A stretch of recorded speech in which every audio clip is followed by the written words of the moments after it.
देखे थे, कोई बहुत ऊंची पढ़ाई पढ़ के तब साधु बने थे वो।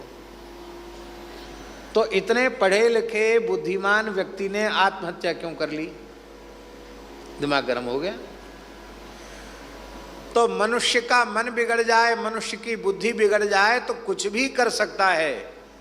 इस विकृत मानसिकता वाले, विकृत बुद्धि वाले, विकृत अहंकार वाले मनुष्य ने परमात्मा की बनाई हुई अत्यंत सुंदर प्रकृति को असुंदर बना दिया, अशोभनीय बना दिया।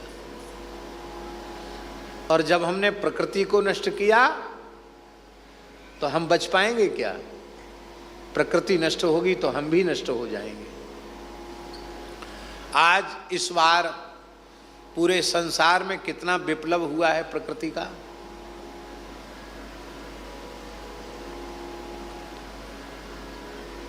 कितने भूस्खलन हुए, कितने बादल फटे, कितना जगह आग लगी।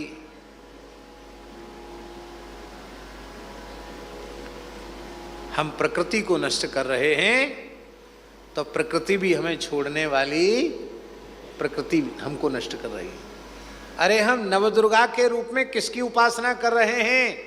इस शारदीय नवरात्रि के रूप में प्रकृति की अधिष्ठात्री भगवती जगत जननी जगदम्बा, मूल प्रकृति, प्रधान प्रकृति, हम उसी की तो उपासना कर रहे हैं।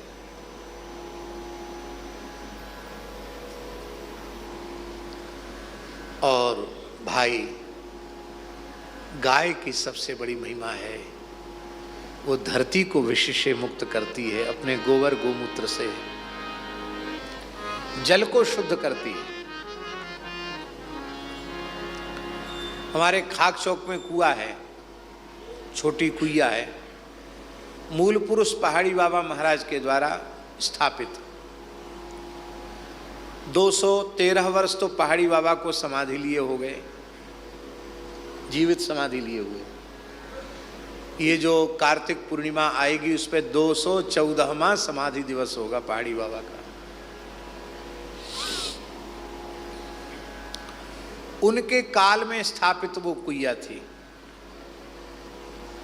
उसका पानी बिगड़ गया।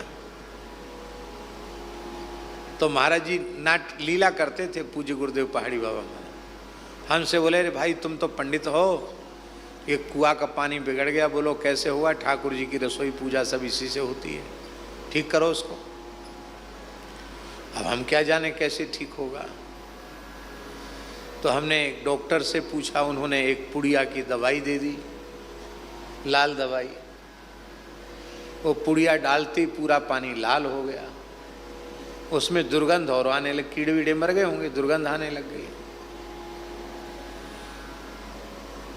तो महाराज जी ने करे, तुमने तो और सत्यानाश कर दिया कुइया का,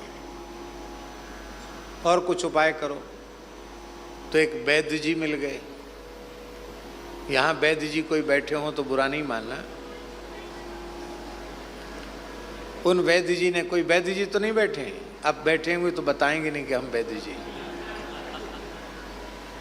अच्छी बात बोल रहे हैं, कोई खराब बात नहीं बोल रहे हैं, सही बात। एक वैद्य जी ने कहा, कैसा भी पानी बिगड़ा हुआ हो, चूना डाल दो तो चूना से पानी साफ हो जाता है। हम लोग गौशालाओं में गाय की लड़ावनी में चूना पोतते हैं, उसमें पानी भरते हैं, चूना डालते हैं, जिससे पानी बैक्टीरिया रहित हो जाए और गायों को कैल्शियम भी मिले, उनकी हड्डियां भी पुष्ट हों। अपने यहाँ देखना पूरे गौशाला में सब जगह। तो उन्होंने कहा कि चूना डाल दो। तो हम सोचे भाई इतना बड़ा कुआं है, इतना पानी है, कम से कम 20 हाथ पानी होगा, चलो पानी डाल देते हैं। तो हम 10-12 किलो चूना लेके आए और हम डाल दिया उसमें। ओ बज बज बज बज करके एकदम उबलने लगा चूना। अब पानी, और पहले तो दुर्गंध आई थी, लाल था, अब कड़ुआ और हो गया। इतना चूना पड़ते वो कड़ुआ हो गया। महाराज जी बोले, है तेरी जय रे तेरी, सब कुइया का सत्यानाश कर दिया है। पोथी के पंडित हैं, व्यवहार में कुछ नहीं पता है, पोथी के पंडित हैं, कुछ नहीं जानते व्यवहार में, पोथी के पंडित हैं।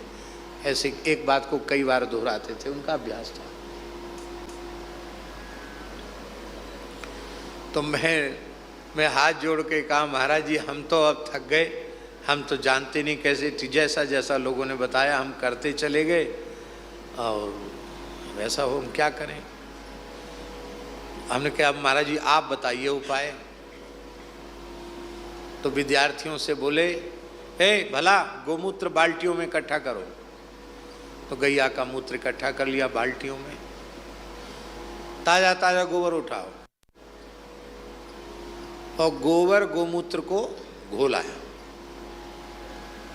और घोल करके 8-10 बाल्टी गोबर गोमूत्र घोल के उसी में डाल दिया। तो हम अपने मन में क्या सोचें कि अब हुआ काम, अब रहा सहा और ये गोबर सड़ जाएगा, गोमूत्र है गोबर है, अब तो और खराब हो गया। ये मन में हमने सोचा, बट डर के मारे बोला नहीं। 24 घंटे तक कुछ नहीं महाराज बोले। 24 घंटे के बाद बोले निकालो पानी, निकालो इसका सब पानी निकालो। तो बाल्टियों से हम लोग खींच खींच कर कुइया का पानी निकालने लगे, सारा पानी निकाल दिया। बोले एक बच्चे को उस बाल्टी में बिठाओ जो हल्के वजन का हो, कुआं में भेजो उसको। बच्चा नीचे जितना गोबर हो चूना हो वो सब निकाल के बाल्टी में भर भर के ऊपर भेजो, नीचे बालू निकल आवे। एक छोटा बच्चा था, उसको बाल्टी में बिठा करके नीचे पहुंचा दिया गया। 8-10 बाल्टी, 10-20 बाल्टी होगा, कुछ निकला कचड़ा। इसके बाद उसको बाल्टी में बिठा कर बाहर निकाल लिया और निकालने के बाद दूसरे दिन, अब पानी तो पूरा खाली हो गया, दूसरे दिन नया स्रोत आया। तो महाराज बोले अरे भाई बड़ी जोर की प्यास लग रही, लाओ पानी लाओ, पानी लाओ, पानी लाओ। कहाँ से पानी लाएं? खींचो, कुइया से खींचो पानी, झिर आ गई होगी, पानी खींचो। पानी खींचा, एकदम बढ़िया निर्मल जल। हम सोच रहे थे कि कुछ न कुछ कड़ुआहट तो इसमें होगी, पर महाराज जी ने जल खूब राम जी को मन ही मन भोग लगाया, तृप्त होके जल पिया और सबको कहा कि जल पियो। आज तक उस कुइया का जल अमृत के जैसा है, आज तक अभी भी है। आप जाकर चेक करके देख लेना, पी करके देख लेना, अभी भी उसमें जल है। यह घटना सन 2000 के पहले की होगी, तो 25 वर्ष तो हो ही रहे इस घटना को। गाय का गोबर जल को शुद्ध करता है, ये प्रत्यक्ष अनुभव हमने किया। गोबर गोमूत्र से जल का शुद्धिकरण हो जाता है। बोले अब इसमें कीटाणु नहीं पड़ेंगे। वायुमंडल को गाय पवित्र करती है। महाभारत में लिखा है निविष्टम गोकुलम यत्र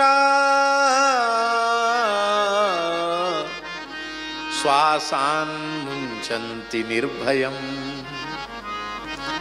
विराजयति तं देशं पापं चास्यापकर्षति।